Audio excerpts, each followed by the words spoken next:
Hey everybody, it's Pete from the Transportation Department with this week's Take 5. One of the things that I've seen that really bothers me, you might have seen it on Facebook or other social media, is the trend right now for people to decorate their steering wheel with rocks for good moods or gemstones or those type of things, just to have these designs on them. That's not what a steering wheel cover for the airbag is designed for. There's an airbag that when you are in a car accident, and unfortunately I was in one a long time ago, the airbag is coming at you at 200 miles per hour. Actually, it's filling up at 200 miles per hour. The airbag itself has been tested. It can kick a football 50 yards. So there's a lot of force with an airbag, and when you're decorating your steering wheel with rocks or seashells or diamonds or any type of decoration, you are basically guaranteeing that if you have an accident, you're going to cause more damage to yourself. One rock at 200 miles an hour is going to hurt. If you have 12 or 24 rocks coming at you, it could kill you. So don't fall for that. It might look neat or cute or whatever, but just don't put anything on your steering wheel like that. It is designed to protect your airbag.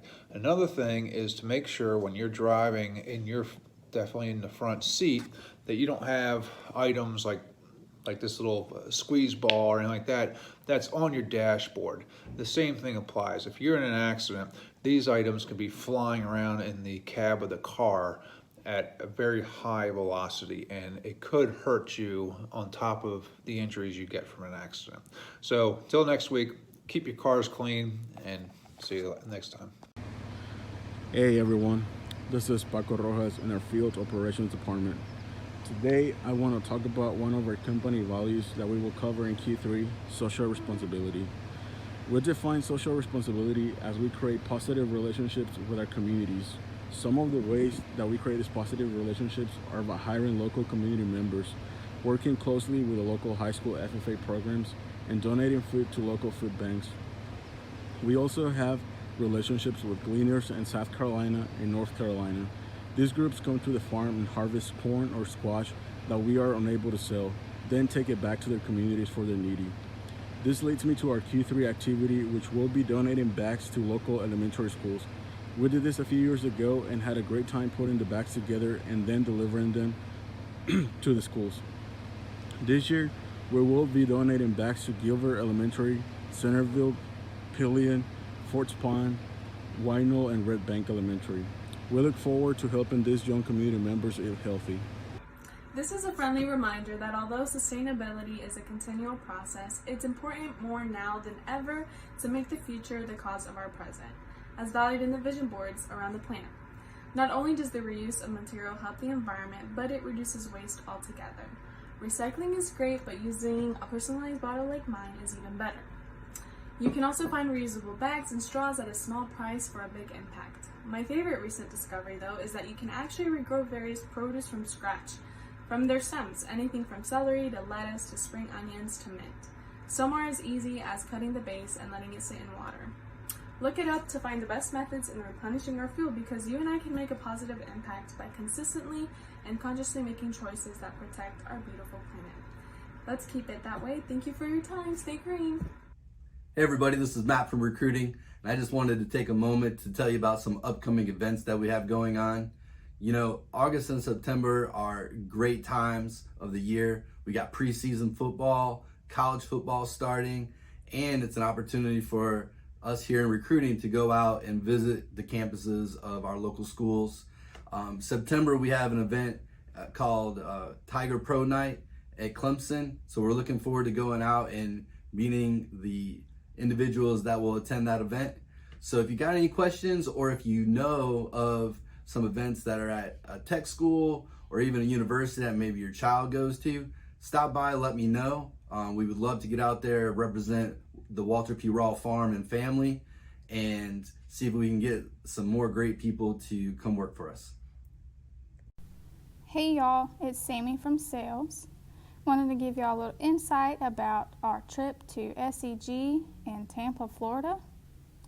Chad, Gary, and I left our facility here in Pillion and took an 8-hour drive to Tampa. Chad was driving, Gary was in the back doing some meetings on his phone, and I was giving everybody direction. First stop was Harvey Supermarket in Jacksonville, Florida. We did some store checks, provide a picture of the sheet here. This sheet allowed us to casually walk through the store, check our product, the pricing, and allowed us to look at other products in the store of what we could offer. We also got a chance to meet with the produce managers and see their stock in the back of each store. After that, we went to dinner, and you can see our lovely waitress over there to the right, Alyssa, chow down on some amazing seafood. And you can see here, Chad and I, we had our bibs on, ready to eat. After that, we stopped and got some ice cream at Cold Stone. Super, super good. The next day, we got up real early, hit a few more stores. The next store was Winn-Dixie. This store was fairly new, very big. Product looked amazing on the shelf, and our bags looked really good on the shelf as well. After our meeting, we decided to stop by a Sprouts grocery store, and that was pretty amazing. That grocery store is super huge, kind of like a Lowe's. And then we decided to come home. It was such a great time there in Florida and very nice weather. Hi there, I'm Tim Rabin, Executive Director of Business Operations here at WP Rawl. Making an impact is something we all strive to do every day. We want to be a positive impact on those we love. We want to positively impact our teammates and our coworkers.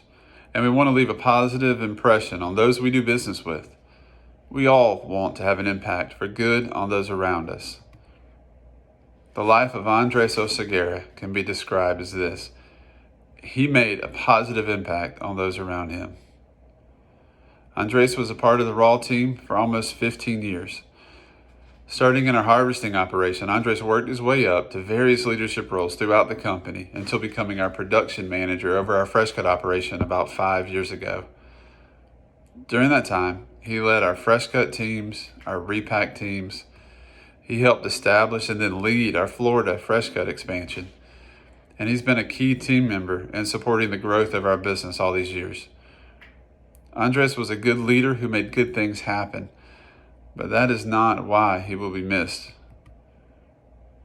All along the way, Andres challenged, he pushed, he supported, and he loved on those around him. His people, those that reported up to him, were always at the front of his mind. He constantly asked what we could do to better support our Raw family of employees. He challenged those around him to be better, not just in making better business decisions, but in supporting the men and women under our care. He could always smile, always make a joke. He was always willing to help, and he had high standards of himself and of those around him. He was one of the most competitive people that I knew. Anyone who was part of the Biggest Loser contest would know his competitive spirit. But under his driving demeanor was a big, big heart that loved people. His smiling handshake, his cheerful pat on the back, the "how are we doing today" in the break room, all communicated that he cared. Andres left us on that August 14th morning. But his impact on me, the hundreds of people who were at his funeral, the countless others that he touched will live on. I'm grateful for all of us that we got the opportunity to work and live alongside Andres. We are all the better for it. Please keep his wife, Sally, and their 3 kids in your prayers in the days ahead.